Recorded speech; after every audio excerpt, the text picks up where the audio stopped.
Hi everyone. So far, we've studied how markets operate when demand and supply interact freely. Under certain conditions, competitive markets can lead to efficient outcomes. However, in reality, markets do not always work perfectly. Today, we introduced a crucial concept, market failure, when markets fail to deliver the best outcome for society. In real-world economies, we observe many problems that markets alone do not solve. For example, pollution, congestion, inequality, under-provision of education, and financial instability. These issues suggest that free markets sometimes produce outcomes that are not socially optimal. Now, market failure occurs when the free market fails to allocate resources efficiently, leading to a loss of social welfare. In other words, the outcome produced by the market is not the best outcome for society. Now, in economy, efficiency usually means that resources are allocated in a way that maximizes total welfare. This includes producing the right goods in the right quantities and for the right people.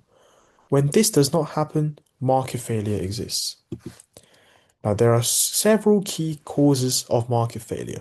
One, externalities. These occur when third parties are affected by production or consumption. For example, pollution affects people not directly involved in the transaction.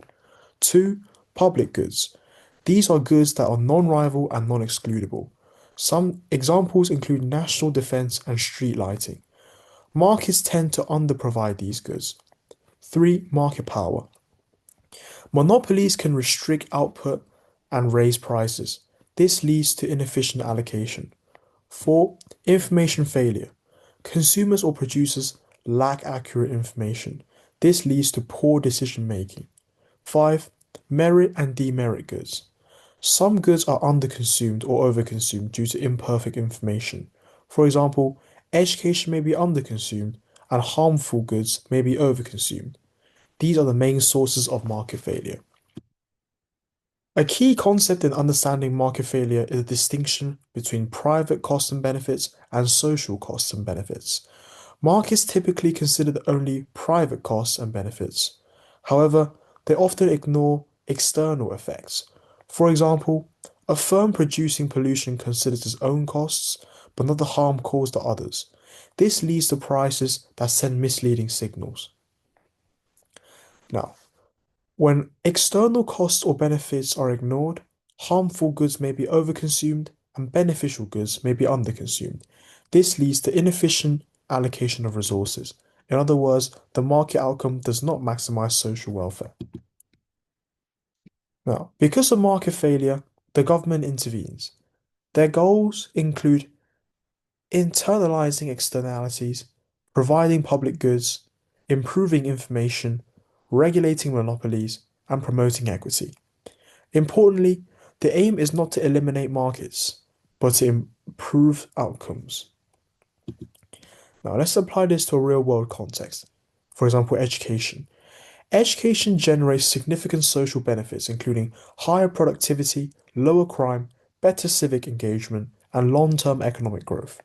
However, if education were left entirely to the market, some families might underinvest, long-term benefits may be ignored, and inequality could increase. These benefits extend beyond the individual, so education provides positive externalities which justify government involvement. However, government intervention is not perfect. Policies may create inefficiencies, distort incentives, and have unintended consequences. This is known as government failure.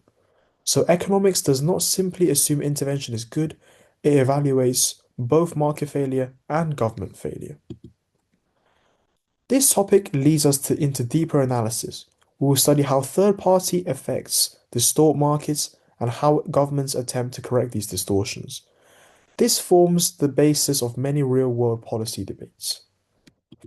Now let's summarize. Market failure occurs when markets fail to allocate resources efficiently. External costs and benefits are a key cause of inefficiency. Governments intervene to improve outcomes. However, intervention itself involves trade-offs. The key takeaway is this. Markets are powerful but not perfect. They can fail to account for wider social effects. Economics helps us identify these failures and evaluate whether intervention improves outcomes. Understanding market failure is essential for analyzing real-world policy because many of the most important economic decisions involve balancing efficiency, equity, and government intervention. Thank you.